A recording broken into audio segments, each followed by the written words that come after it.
당신은 누군가의 눈을 보며 그 뒤에 숨겨진 거대한 의도를 읽어낸 적이 있나요? 우리는 종종 눈에 보이는 현상에만 집착하지만 정작 중요한 것은 그 현상을 만들어낸 근원입니다. 여기 자신을 바라보는 것이 곧 온 우주의 창조주를 바라보는 것이라고 외치는 한 남자가 있습니다. 이 선언은 단순히 한 인간의 자신감이 아닙니다. 당신의 존재 이유와 영원한 운명을 결정지을 빛의 설계도에 대한 이야기입니다. 과연 그는 무엇을 위해 이토록 간절하게 외치고 있는 걸까요? 세상에는 수많은 거울이 있지만 그 뒤의 실체를 완벽하게 투영하는 거울은 드뭅니다. 예수님은 말씀하십니다. 나를 믿는 것은 나를 보내신 이를 믿는 것이다.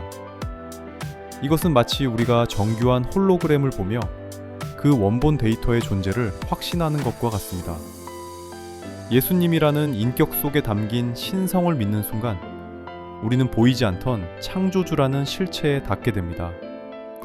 우리가 그분을 신뢰할 때 우리의 믿음은 예수라는 한 인물에 머물지 않고 그 뿌리인 하나님께로 수렴됩니다. 그렇다면 그분을 보는 것은 우리에게 어떤 변화를 가져다 줄까요? 나를 보는 자는 나를 보내신 이를 보는 것이다. 이 말씀은 예수님이 하나님을 보여주는 가장 투명한 통로임을 의미합니다.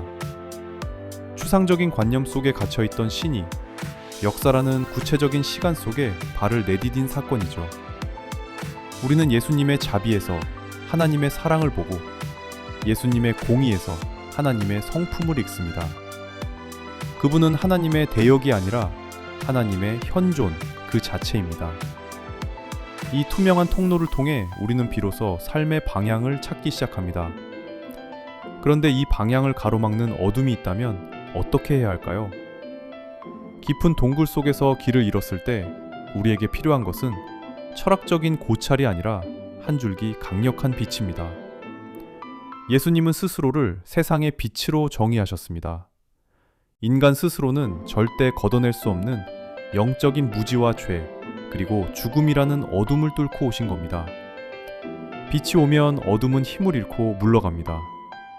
빛을 따라 걷는 자는 더 이상 발을 헛디디지 않습니다. 하지만 이 빛은 단지 길을 밝히기 위해서만 온 것일까요?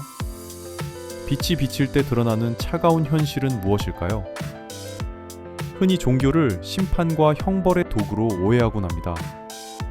하지만 예수님의 선언은 반전이 있습니다. 내가 온 것은 세상을 심판하려 함이 아니요 구원하려 함이라. 의사가 수술실에 들어오는 목적이 환자를 혼내기 위해서가 아니라 살리기 위해서인 것과 같습니다. 하나님은 우리를 정죄하고 끝장내려 하시는 분이 아닙니다. 오히려 멸망으로 치닫는 인류를 건져내기 위해 가장 귀한 독생자를 보내셨습니다. 이 구원의 손길을 거절하는 것이 얼마나 비극적인 일인지 상상이 가시나요? 빛이 바로 앞에 있는데도 여전히 어둠 속에 머무는 이들이 있습니다. 빛을 믿지 않고 그 안에 거하지 않기로 선택한 사람들입니다. 이것은 단순히 정보의 부재가 아니라 의지적 거부입니다. 예수님은 우리가 어둠에 거하지 않기를 바라시며 이 땅에 오셨습니다. 빛을 등지는 순간 우리는 다시 절망과 사망의 그림자 아래 놓이게 됩니다. 구원의 기회가 주어졌음에도 그것을 지나칠 때 우리에게 남는 것은 무엇일까요? 이제 그 선택의 결과가 나타날 마지막 날을 들여다봐야 합니다. 미래의 어느 날 우리는 판사 앞에 서게 될 것입니다. 그런데 그 판사의 입에서 나오는 판결문은 이미 오늘 우리가 들은 말씀입니다. 내가 한 그 말이 마지막 날에 그를 심판하리라. 예수님의 말씀은 단순한 조언이 아니라 우주의 절대적인 기준이 됩니다. 오늘 우리가 무심코 지나친 그 말씀이 훗날 우리의 생사를 결정짓는 증거물이 된다는 사실은 소름 돋는 경고입니다.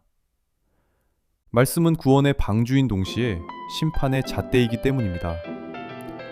그렇다면 이토록 강력한 말씀의 권위는 어디서 나오는 걸까요?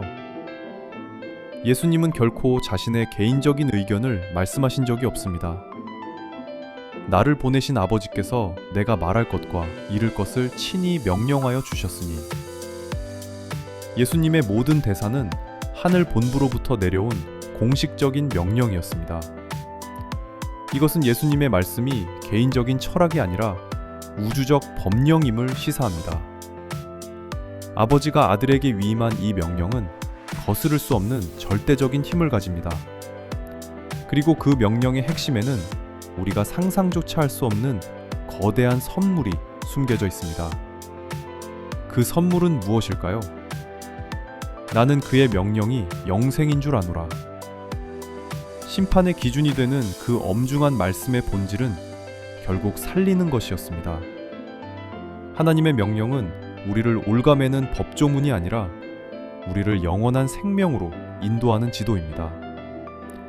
예수님은 아버지께서 말씀하신 그대로를 전하며 우리를 영생의 자리로 초대하셨습니다. 이제 공은 우리에게 넘어왔습니다. 이 말씀을 단순한 교양으로 여길 것인가? 아니면 내 영혼의 생사를 걸고 붙잡을 것인가? 당신의 선택이 당신의 영혼을 결정합니다.